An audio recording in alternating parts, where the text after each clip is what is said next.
Justice denied anywhere is a threat to justice everywhere. On February 18th, 2019, Yasser Albaz was kidnapped by Egyptian authorities, and no one knew for days where he was. And it has been 486 days, and Yasser is still held in Torah prison in Egypt, which is notoriously known for its human rights violations. What has our government done for Yasser? Why is he still held captive with no charges against him? And what can Canadians do to free Yasser now? Assalamu alaikum wa rahmatullah.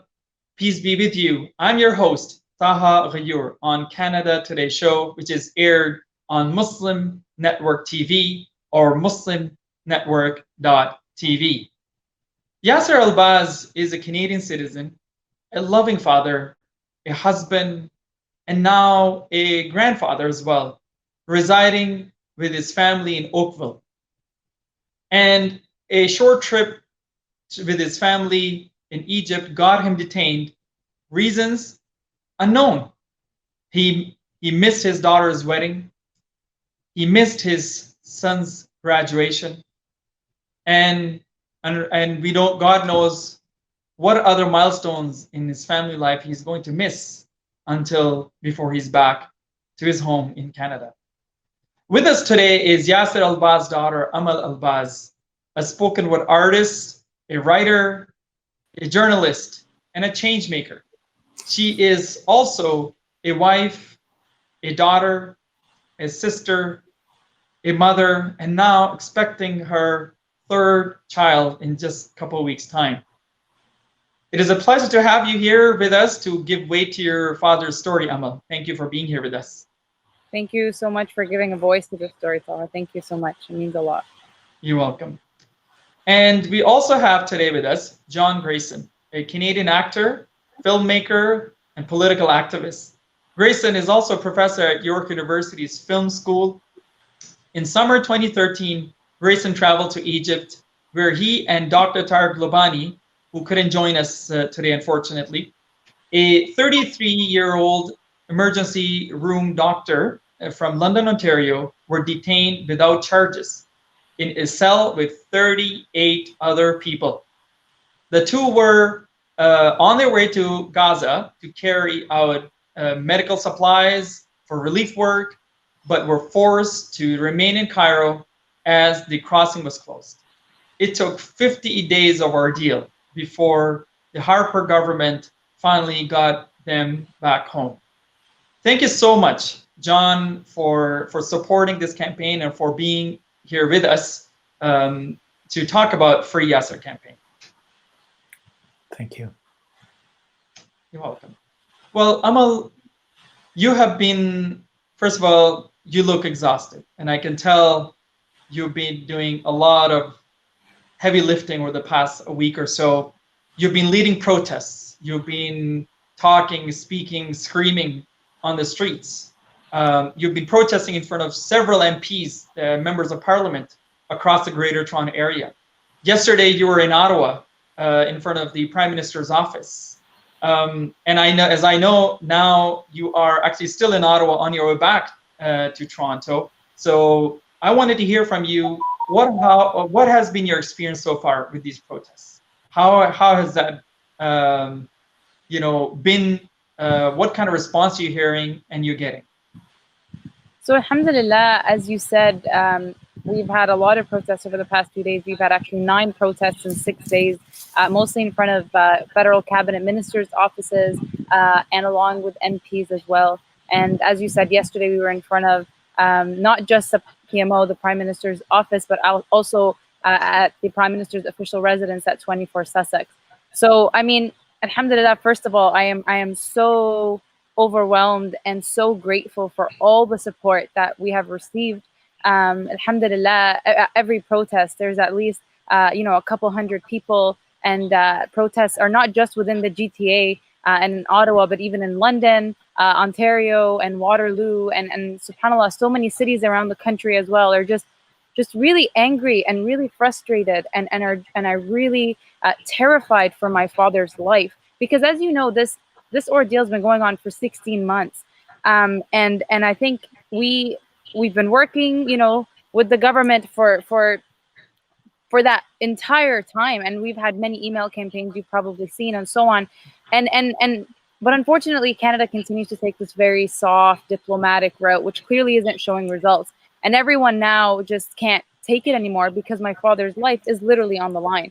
We can't just sit and wait, for the minister to raise the case again with with his counterpart. So we need to see action happen right away, and that's kind of what's fueling all these protests that are going on. So alhamdulillah, that to see that support, it means so much. And it's not just something like, for me, it speaks a lot to my father's character and the type of man he is. He was such a community man, and you see the community giving back because they know the type of man he is and all the time he's given. And so that's really heartwarming to see. In terms of response, honestly, we have not seen the response we're looking for, of course, and that's why these protests will not stop until the Prime Minister, the main ask of these protests is that the Prime Minister himself take complete ownership of my father's case and do everything he can to bring him back home so that he may be treated medically right now, because my father could have days left, he could have hours left. We really do not know. He's experiencing very, very severe, COVID symptoms, as you know, and we'll talk more obviously about that, but it's just it's been really, really exhausting, and of course every time we go to a protest, we're like, oh, let's not give birth in this protest, let's keep the baby in there a little longer. So it's been hard for everyone in my family, of course. Everyone's also, they still have work, they still have school, all that stuff, but subhanAllah, everything goes on pause, and you try to really focus on what we can do with these protests. So and I hope our government hears us, and I hope that their tone changes, because as you know, Prime Minister Trudeau was actually asked a couple days ago on camera on his daily press conference about my father, several days into the protest. So you're thinking you're making progress, and then the Prime Minister comes and doesn't even mention my father's name and gives a very vague answer that was very disappointing to me and my family. We really felt like the Prime Minister did not care and did not take that ownership that we're looking for. So all of these federal ministers and MPs that we've been protesting against have failed, not just me, but all of the Canadians that are out there shouting on the streets with that one demand. And so because again, the Prime Minister didn't deliver at that one ask we're asking all of these MPs. So it's been frustrating, it's been tiring, but the fight will go on until he's home. Yes. Well, thank you for sharing that. That's a lot of emotion and courage all together that you are that you're expressing, and it's very important that we keep this fight on until we find inshallah positive results, and we actually achieve what we want to achieve from this this movement and this whole protest that we are all part of. Now, I wanted to ask you, and you already talked about this briefly. When did you hear about Yasser's, your father's COVID-19 symptoms the first time?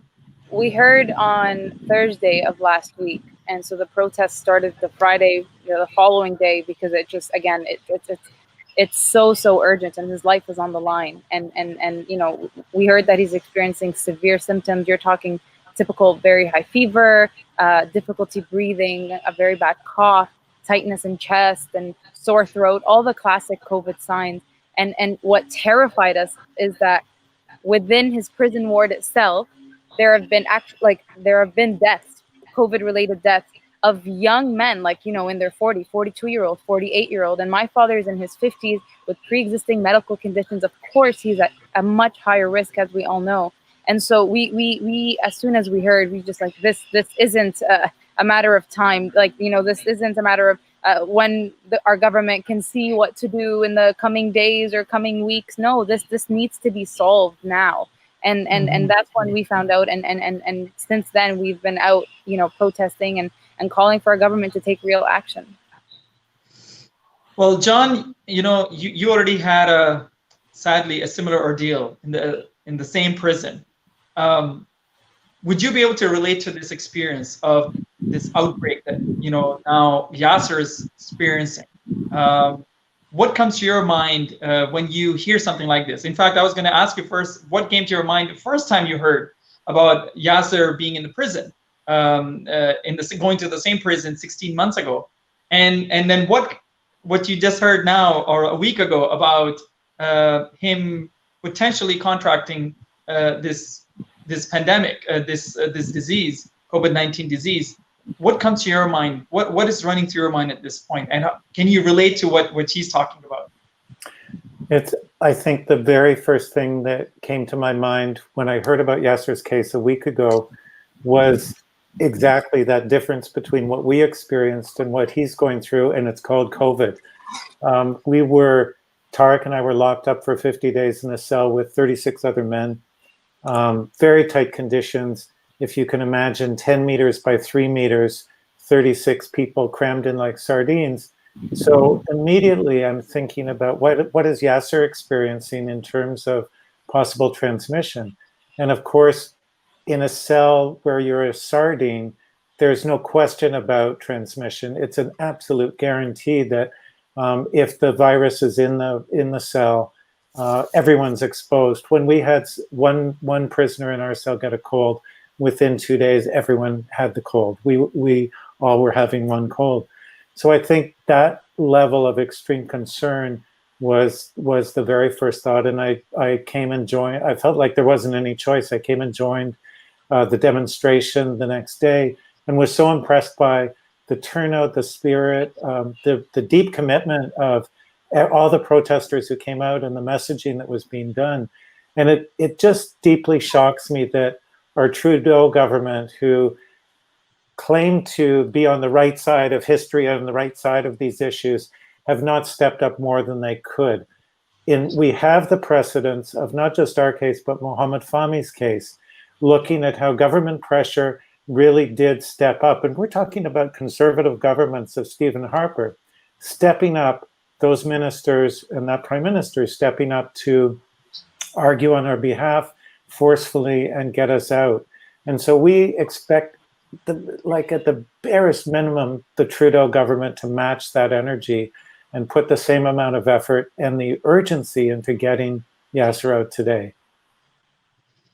Well, I've heard about some of the horrific conditions that you were part of, you and Dr. Tarek Labani were part of. Can you describe what a day would look like in those prisons and those cells? I mean, what was a typical day? What were some of the things that you guys experienced? Absolutely. I think Yasser would be experiencing pretty warm conditions right now. Cairo in June. We were Cairo in August, so it was pretty toasty. We're sleeping on concrete by choice. They'd also finally, after days, given us some wool blankets, but you can imagine it's just too hot. So we're choosing to sleep on concrete. The shared bathroom in the corner is basically a stall, and there's a little bit of privacy and a blanket up. But basically, as Amal's described in terms of Yasser's experience, it's the same hole in the ground leading to an open drain. Shockingly, I was braced for terrible bugs. I thought the mosquitoes are going to be out of control, and I was surprised to find that wasn't the case.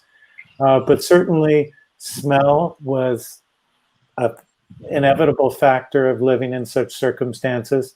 There was the so-called shower was the single tap right at the ground, and so you basically had to fill a water bottle and dump it over your head. This is some of the living conditions that Yasser would also be experiencing, some variation on this theme. I think one of the lasting and hopeful memories of that time for Tarek and I was the experience of genuine, extraordinary kindness on the part of the other prisoners, people going out of their way to take care of each other, to share a toothbrush or some toothpaste, to share finally we were allowed pen and paper, trying to find ways to pass the time. I ended up running an English class and taking Arabic, and Tarek was teaching basic first aid. these sort of efforts to make the time pass and make people allow people to take care of each other. So I hope Yasser is in a cell where there's that sort of kindness and generosity. It's a terrifying, stressful environment, especially for the Egyptians. I can't stress enough how much they're going through, the reign of terror they're experiencing. And the efforts people made to take care of us was pretty unforgettable. Mm. Well, you sort of answered one of the questions I wanted to ask you about what kept you going all these days that you were there. And I guess one of them, as you said, is really this sense of brotherhood that you had built within the cell, and the people being actually very kind and caring. That's very interesting. You don't hear that necessarily all the time, and I'm glad you mentioned that. Is there anything else that kept you going? We had half an hour a week with the consul and the lawyer. So in half an hour, we had to do all family news, all contact with friends, the legal strategy, the campaign strategy, what we can do, who we can reach. Half an hour would fly by, and this is in pretty rough, noisy conditions, and no physical contact allowed, etc. The challenge of trying to get a message back to Canada and to family and friends was extreme because so much was being censored, and then trying to coordinate in ways that weren't censored with the campaign, which was unleashed, not just in terms of, not just a nationwide campaign of friends and family, but also incredible efforts by strangers. And I think we saw that this week with strangers coming out to support Yasser and Amal. Canadians being, very ordinary Canadians being genuinely touched by what Yasser's going through, and outraged that Canada and Justin Trudeau haven't done more for this case. Well, you know, on February 24th, 2019, Dr. Tariq Labani tweeted, "John and I were beaten and tortured in Egypt.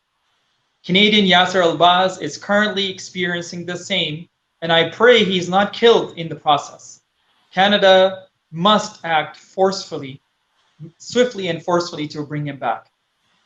Subhanallah, you know, it's sad that it's now good, 15 months since he last tweeted this, and it seems like nothing has changed. So I can only imagine hearing what John has described just right now, and what, Amal, you know about your father's condition. I can only imagine, or I don't even know if I can imagine, what you and your family, your mom, your siblings are going through right now as we speak, and over the last good 16 months. How is your mother holding so far, and how is she coping with this traumatic experience over the past 16 months? I mean, it's as you say, it's been 16 months, and when we say that, it sounds like, wow, I can't believe it's been so long, but it feels like time is passing by so quickly for us. But you know, you can only you can't help but think about what my father feels. I'm sure the time isn't flying for him, right? When you're just between four dark walls, cramped and in horrible conditions, as John was just mentioning. So time definitely isn't passing by quickly for him. And I remember when the ordeal first started, you know, we're like, it must be maximum like a week thing, 2 week thing. And when we hit the 30-day mark, that was huge. And when we hit, you know, the 2-month mark, and we just kept going, subhanAllah. And during this entire time, of course, I can't even put into words how my mother feels.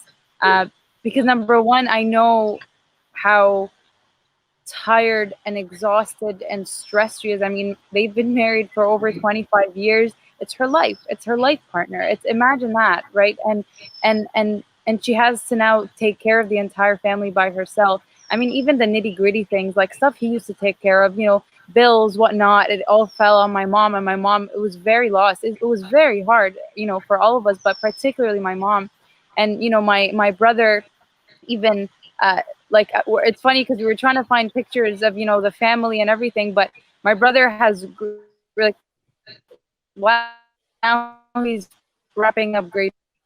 He looks so much different now. He's turning into a man, and you know, entering these teenage years. And my mom, had to be the father and the mother for my brother and for us as well.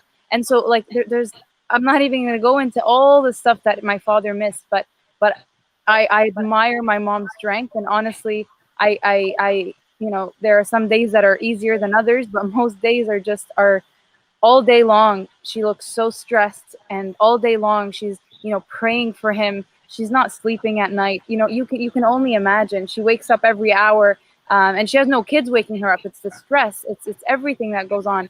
And so, but she's so resilient, mashallah, and I admire her, and I think she's what's keeping us grounded as well. And so I don't know how she does it, subhanallah, and I continue to pray for her to stay strong, because she has, and I can see it taking another route. She could just break down, and but she has somehow stayed so strong for us, and she took on his role with absolute grace and courage, and I don't know how she does it. That's a beautiful example of resilience. Thank you for sharing that, and may God give her more strength and resilience to cope with this until it ends, inshallah, in a positive way. So I wanted to ask you something very specific. John, you had said about your ordeal in the past. You described your communication with the embassy and with the outside world as a broken telephone system. Can you elaborate on this? What did you mean by this? There was, you can imagine, for family and friends here, the stress they were under, because in some ways for Tariq and I, we knew what we were facing. We were experiencing it. And so we could be fairly confident after a few days that the beatings had stopped, regular daily life had commenced, and it was more or less settling into a waiting game of being neglected, indefinitely detained. Every 15 days, there would be no charges. Again, yeah, this is very similar to Yasser's experience. The limbo of indefinite detention, which is, of course, the United Nations condemns. But nevertheless, we were feet on the ground, so we knew our reality. For people in Canada, it was utterly terrifying. And so they would try to get information from the broken telephone of speaking to Ottawa, who speaks to Cairo, who makes its way to Torah prison, to a noisy, crowded room, to have half an hour of exchange and getting messages back and forth. And you can imagine the messages that got lost along the way of the personal details or the personal communications. But I think one of the things which really spoke to us was hearing. We were in a complete blackout, so we had no idea of the level of support or awareness. And our story did become a big story in the Canadian media. And I think we were utterly shocked at the scale of what got taken up by ordinary Canadians speaking out, going to demos, writing their MPs. And so I think what the lesson we learned was that all these actions are incredibly effective. I was sharing with Amal this morning. My niece up north in Charlie Angus's riding, wonderful member of Parliament, Charlie Angus, my niece baked cookies that spelled out in one letter per cookie, free Yasser. And it's those sort of personal gestures that you deliver those cookies to an MP and they take notice. One of my favorite photographs from our campaign was a group of Tibetan grandmothers from a community garden I was associated with, and they had made up signs on. This is English as second language class, and they'd made up signs, one letter per person, saying "Free Tariq and John." Those sort of gestures coming from Tibetan grandmothers make a huge difference. That's powerful. Thank you for sharing that, John. So Amal. There is a quote from Justin Muhammad, who is from Amnesty International. He has urgently called on Canada to intervene to secure your father, of course, the release of your father from the prison. And he quotes saying, ongoing detention without charge is unacceptable. And the minister must ensure that his Egyptian counterparts put an immediate end to the human rights abuses that Yasser is suffering. My question to you is, has there been any hint of charges against your father? Do you have any idea what may be the case? What may have led even to his imprisonment? To this day, Taha, there hasn't been a single accusation, a single allegation, any indication as to why the Egyptians are holding my father. He has not been charged, and his arbitrary detention just continues to be extended. First it was every 15 days, and now it's every 45 days, just without even any cause or justification. So it's been completely frustrating because my father is not political in any way. We've been in Canada for over 2 decades. We go back and forth all the time. And we were just there the summer before, actually getting my sister engaged and, celebrating her engagement with our family. So it came as a complete shock to us. And to this day, we have no idea why they're holding him. He was just there on a business trip, as you know. And my father has business all over. The traveling isn't a new thing that he does. So it's absolutely frustrating that, Canada, a country that stands for human rights and advocacy and all of that, not only didn't bring him back in the past 16 months, but still continues to not really feel the sense of urgency that we're in right now. And I mean, his since the second that he was taken by Egyptian state security, his human rights were violated on every single count. He was subjected to something called enforced disappearance, and that's like it's an international human right violation on every count. And so from that second, and he went missing for days by then. We had no idea where he was, and that was terrifying to be in. Imagine not knowing what's going on, and all you know is that he was taken by state security, and all you can imagine is the absolute worst. Those 5 days were the worst days ever. And unfortunately now we're living another set of worst days ever, because now we're actually fearing for his life. Now we know that, that risk is a reality now. And so yeah, to answer your question in short, no, there's absolutely nothing on my father. He has not been charged. His detention is completely unlawful and arbitrary, and it needs to come to an end. Why do you think our government has not been responsive to such blatant human rights violations that are very clear? What's the delay? What do you think is holding our government back and our officials back from taking action? Honestly, I have no idea. It's not that we don't have an open line of communication. We have, and I am grateful for that. But at the same time, I mean, the approach, like what we keep hearing from the Canadian government since day one, is that this case is a very important case for Canada, and I quote, top priority. But unfortunately, I mean, the only way we can judge, anything is by result, not just by words.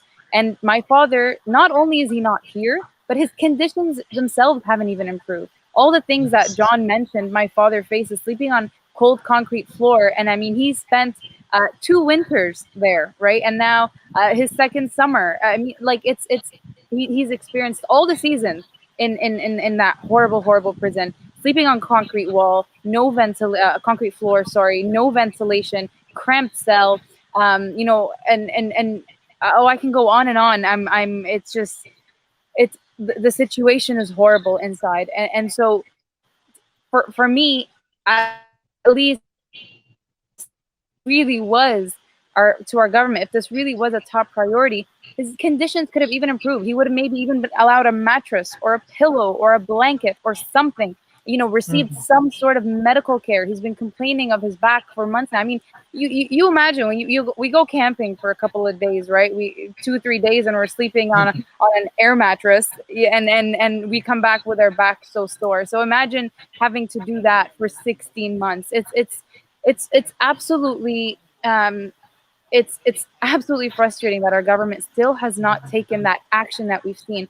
And for me, what's completely frustrating, I just want to say that, like, so many other nations bring back their citizens who are unlawfully and arbitrarily detained in Egypt in a matter of weeks. It shouldn't take almost a year and a half to bring someone back home who's done absolutely nothing wrong. We've seen it with the French, we've seen it with the Germans, we've seen it with Americans. Like, I mean, it's not something that's it's a miracle. It's doable. So Canada clearly needs a shift in strategy. It's true. And it's unfortunate. I mean, I never like comparing anybody's ordeal with somebody else's. But if you look at even in the case of John and Tariq, at least we saw some sense of urgency. I mean, at least thank God they were back within a matter of, few months. And even those were too long, of course. So there's no comparison here. We cannot do that. But at least we saw some action. Unfortunately, we're not seeing that. So I'm wondering, Amal, are you here?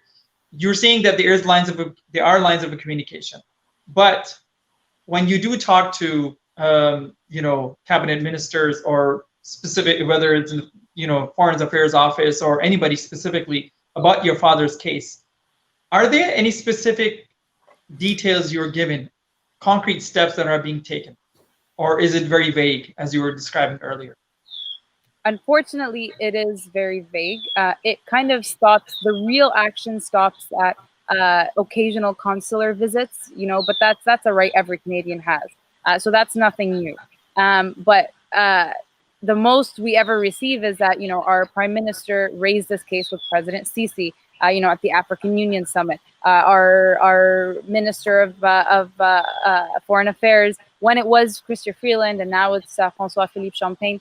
So all of these, steps were taken and that they raised the case. But it's just simply not enough to raise the case whenever the opportunity presents itself. We have to make the opportunity happen. We have to actually actively negotiate for my father's release, demand his release, secure his release, improve his conditions. And right now his life is on the line. So I don't understand how it can take this. Not only can it take this long, but to literally have a Canadian's life on the line and kind of continue the same strategy. I mean, how does that make sense? And again, going back to the Prime Minister's response the other day, that for me, that reaffirmed my worst fears, is that Canada doesn't really care. Yeah, we on paper we care, we say we care, but I mean, when it comes time that there's an actual Canadian's life on the line, we're not taking every measure possible to bring him home, and that is just completely frustrating, and I don't even have the words for that. Tariq, you talked about the Canadian passport and this idea of having Canadian privilege. Do you think Yasser's release is delayed partly because, or mainly because of his dual citizenship? Do you think that has any role to play? Maybe he's not Canadian enough. Do you think that has any bearings on his dilemma right now? I think it's inevitable it's very important to always ask that question. When we look at the experience of Tariq and I, I'm of Irish descent, Tariq's of Palestinian descent. So we represented two different so-called types of Canadian. But there was a way in which a Canadian public and the Canadian government could see us as, put the energy into our release. Look at, with Mohammed Fahmy, the celebrated journalist, Al Jazeera and CNN journalist, look at how long it took to get him out of prison. That was extraordinarily upsetting and stressful for many of us who worked on that campaign. And then thinking as well about Egyptian Canadians like Al-Kazaz, who was detained for an extraordinary length of time. And again, we didn't see the same energy that was put into fighting for his release as a Canadian that we saw for Tariq and I. So I think that question's always important to ask. And I think, citizens, when they're lobbying their MPs, when they're lobbying their ministers, they have to ask that question and say, what efforts are you making on behalf of this Canadian businessman who's been indefinitely detained against every UN regulation that exists? There aren't any charges. What are you doing to forcefully make the case to get him home? Excellent. Thank you for sharing that. Amal, you are a Canadian Muslim artist. You are a celebrity of your own right, and you have a powerful voice and a powerful message to share through all sorts of writings and poems and performances. I wanted to ask you, what role did your father play in your not only upbringing, but also, making you a strong vocal change maker that you are today? I mean, obviously, everything that I am today is of course, by God first, and then my parents. My parents have really since we were younger, like, let me just paint you a picture. I remember my father, since grade 5, grade 6, my father would force me to like memorize Arabic poetry. That was like a thing. We had to sit and I had to memorize it, and I had to recite it to him, and in a proper like rhythm and a proper pitch. And as a 10, 11-year-old, you're like, Dad, please, I just want to go play with my friends. I don't want to. And I did, and like, you know, and you're talking like classical Arabic, you don't really understand half the things. And so it was I hated it when I was younger, but the older I got, the more I appreciated, of course, all the efforts that he and my mother made to really shape the person that I became today. And obviously my love of poetry. My father himself, he's a writer, so I mean, he's it's in our blood in that way. And just to give you a picture of even when he's in prison, one of the, you know, John, you were talking about the broken telephone thing, but one message that I got loud and clear was when he told my uncle to tell me, he's like, is Amal still writing? Is she still working? Is she, you know, is she developing new things? And he's concerned about my progress even while he's in prison. He, like, you know, him and my mom are my #1 supporters, of course, since day one. It's like, always, what are you doing with your time? Are you just wasting it? Like, come on, I haven't seen anything in the past month. What do you? I was like, Dad, I have 2 kids. I can't even have time to shower. He's like, you got to make time. You know, time's gonna run out. It's subhanallah. He's just always that type of man, right? That type of, you have to give back. If you have a talent of any sort, it's not for you to keep. It's for the service of others, and always you have to use that. And that's just the type of guy my dad is, and my mom, of course. And it's just, it's so frustrating again to see that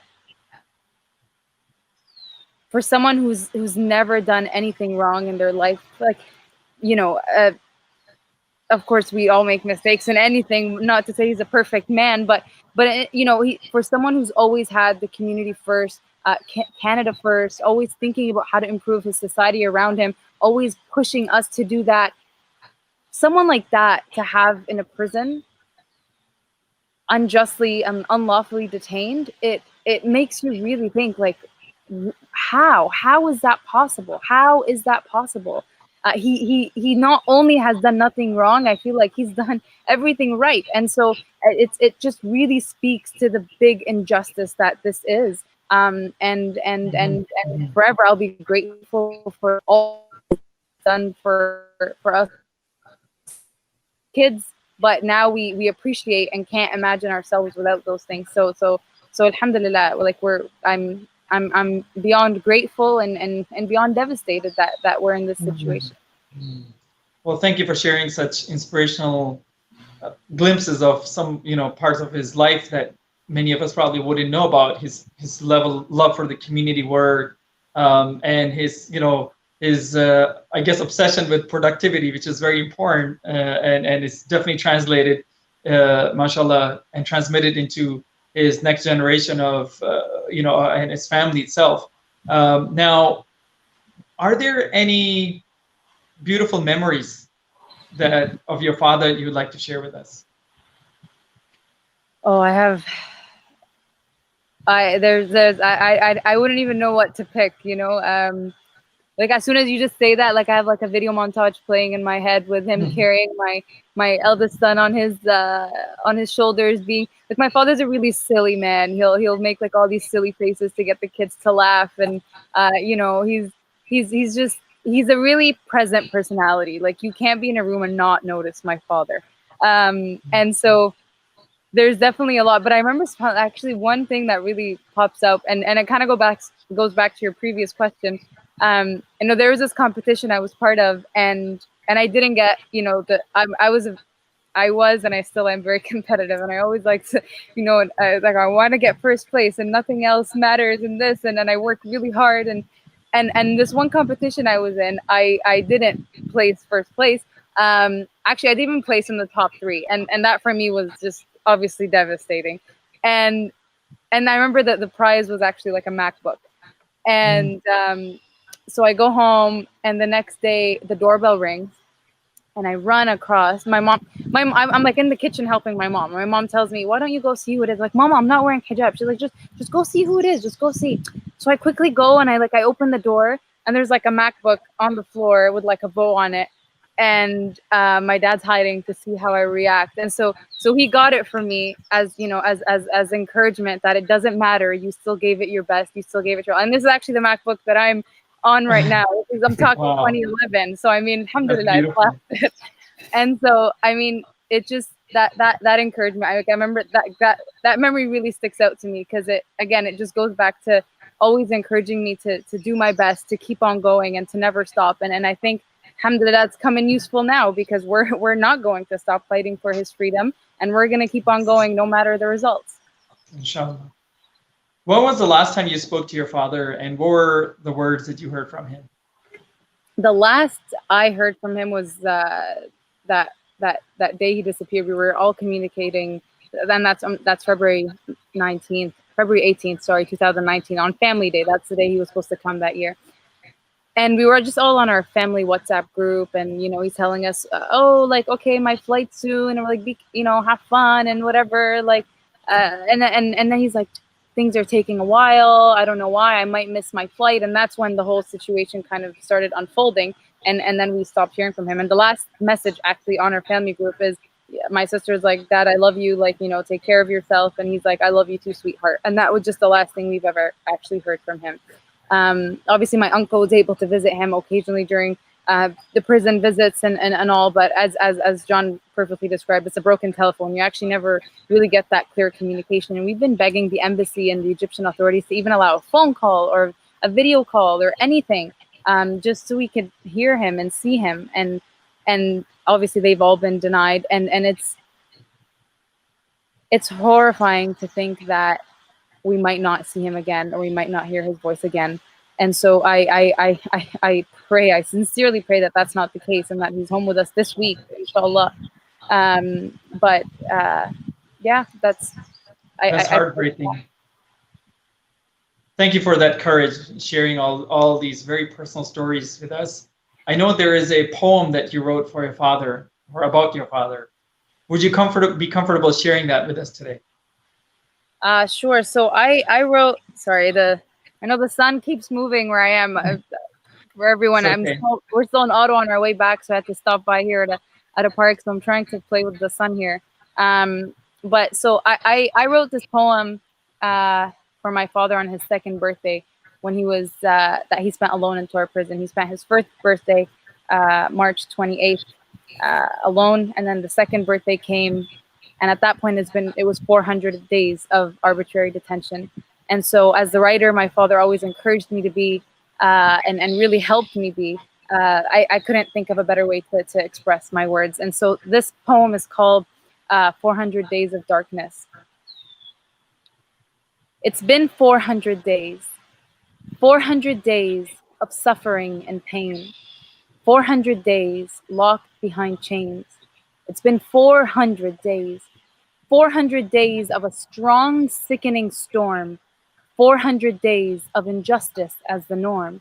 It's been 400 days. 400 days of our family torn apart. 400 days of broken spirits and broken hearts. It's been 400 days of illegal, arbitrary detention in Egypt. To this day, there's absolutely no justification, no charges laid, not a single accusation as to why our innocent father is unjustly detained, or how he's robbed of his freedom completely unexplained. He was on his way back home when he disappeared. He went missing for days until in Tura prison he appeared. Tura is notorious for its human rights violations. It's where he remains, the worst prison in the nation. He sits in a crowded, dirty cell with no sunlight and a horrible smell. The washroom is a shared hole in the floor. He's trapped behind a metal door. We're in the dark, and we don't know how much longer it'll be. We don't know how much longer before my father is free. Baba, how can I sleep in my warm bed when you're sleeping on cold concrete floor? How can I be in comfort when I know your entire body is sore? How can I just step outside and enjoy the fresh air? How can I be free while you're imprisoned? How is that fair? How can I enjoy a meal when I know the type of food you eat? All the simple joys of life can no longer be sweet. But this bitterness we taste, as unbearable as it may be, is nothing compared to how you feel as a detainee. I feel guilty that we at least have each other while you are alone. It breaks me to know that you're on your own. I know God is by your side, and I hope our prayers are keeping you well, but at the end of the day, you're still trapped in a cell. You still missed a year that we'll never get back. Something time can't heal, like an egg after a crack. From your youngest daughter's wedding to your son's grade 8 graduation, you missed so many milestones, so many celebrations, events we never imagined doing without you. And let me tell you what a pain they were to get through. And your grandchildren, they're growing, and you missed every little bit. The youngest doesn't even know you, something I hate to admit. Baba, we see you in our dreams, and we wake up devastated because they come to an end and we're still separated. We miss your jokes. We miss your random lessons of the day. We miss telling you if your outfit looks okay. We miss putting honey in your coffee, even though we think it's weird. We miss your smile, your face, and your well-groomed beard.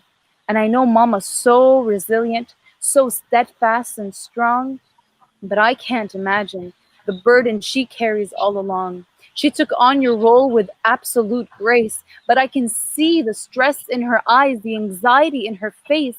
We're all pretending to be okay. Some days we are, but some days are just too gray. But Baba, don't you worry. We won't stop fighting for you. We're on it every second of the day. It's the least we can do. Egypt must release you. You have done nothing wrong, and bring you home where you belong. We just want you back. There's nothing we want more. Having you by our side is all that we could ask for. I still cannot believe that my Baba is behind bars. I still cannot believe that this story is ours. I pray that the end is near, and I pray that the end is in sight, and I pray that this darkness that consumes us finally turns into light. And that's the poem that I had for him. Wow, that was deeply personal, and a beautiful tribute to your father, and very timely with, of course, Father's Day as well, right around the corner. So thank you for your courage, Amal, and really pouring your heart out today, and really sharing everything you can and you could think of about your father, and hopefully inspiring us all to actually take action. And Please. with that, I wanted to ask you, Yasser, Amal, as well as John, as we conclude our program today, can you please share with us 3 things or 5 things, top 3 things, 5 things that everybody who's watching and maybe not watching yet can do and should do and must do to free Yasser and bring him today, inshallah. So please, John, I'll start with you. Please tell us, what can Canadians do to take action, to advocate on behalf of a Canadian who is unjustly, unlawfully detained, arbitrarily detained in Egypt? Please tell us what we can do. I think the first thing is we all have to stress just how urgent the situation of COVID is. As a nation, as a world, we've mobilized to try and keep each other safe, and yet we're allowing Yasser to live in the most unsafe circumstance because of COVID inside Torah. We know the virus is inside Torah. So I think that gives an urgency to the work we're doing. Number 2, I think everybody reaching out to your MP, and the MP it doesn't have to, or the city official or whoever, reach out to public figures. Public figures know public figures, and you never know which network, which line of contact is going to touch, and who's going to be inspired by Yasser's story, and who's going to make that extra phone call that makes the difference. But I think keeping up pressure in every direction, and use innovative tactics like baking some cookies for your MP and spell out free Yasser. I think these are the things that every effort has to go an extra level, and that's what's going to make a difference. Excellent. And I think the point that you made about making it personal, getting creative, and really trying to go beyond the normal ways of communicating and getting really standing out, basically, in the midst of all the clutter that's out there often. I think that will really have an impact. So thank you for sharing that. How about you, Amal? I definitely echo everything John said. I mean, when he sent me the photo this morning of his niece with those cookies, I quickly was like, Mom, look how sweet this is. It was such a creative way, and it really warmed our hearts. I think the biggest thing, so obviously, like the standard response that I would give to someone who wants to help is definitely visit www.freeyasser.ca. That's YASSER. .ca, and we have a call to action there with actually 5 things you can do, and the main ones being definitely to get in touch with your MP.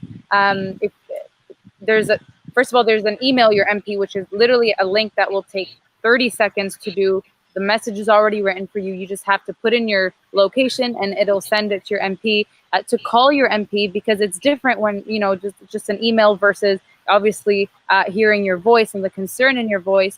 And it doesn't have to be a long phone call. Just, hi, I am your constituent, and this is something I'm very concerned about. And what are you doing to bring him home?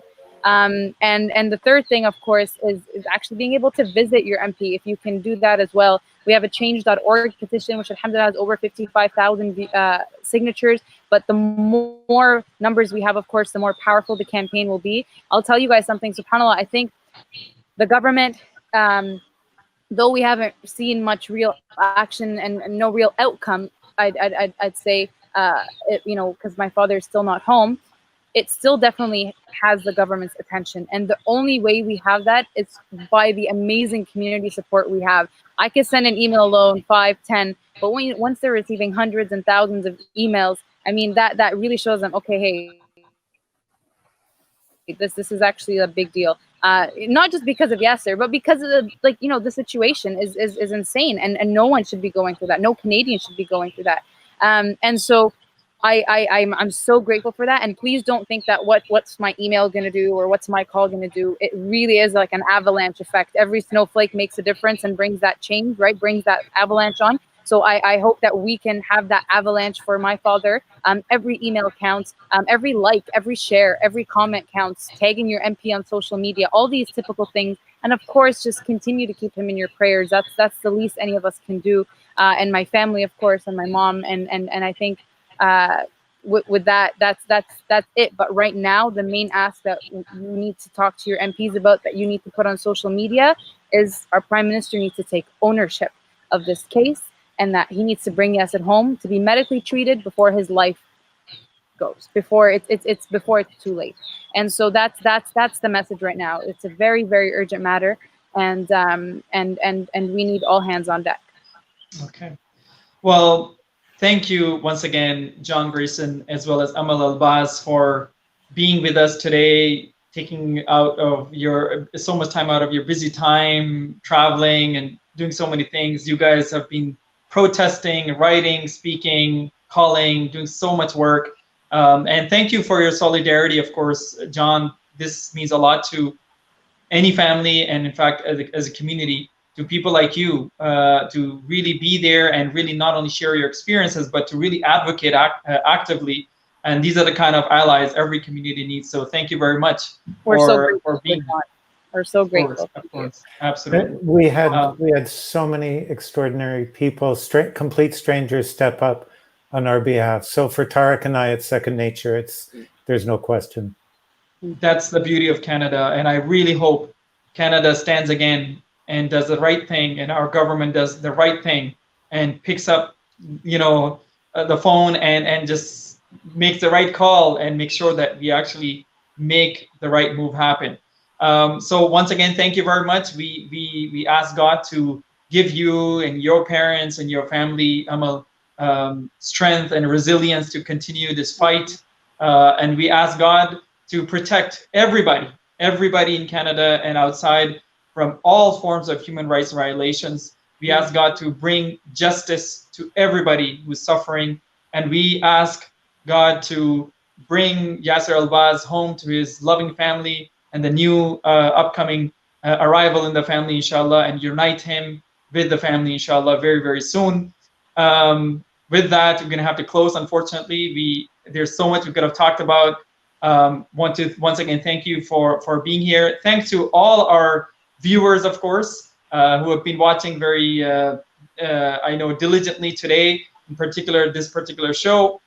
And also, please make sure, as has been mentioned, I want to reiterate, to make sure that you write, you call, you tweet, you message, you protest, you take it to the streets, whatever it takes for us to get action happen, whatever it takes for us to get Yasser Albaz back to his family, back in his home in Oakville very soon, inshallah. So once again, thank you for watching. Thanks to Dawanet and Toronto Muslims for its support to Canada Today production, and thanks to our wonderful production team, Nargis Naqvi, as well as Saliha Farouk, as well as Amanda Hassan, for being here and for producing my show today.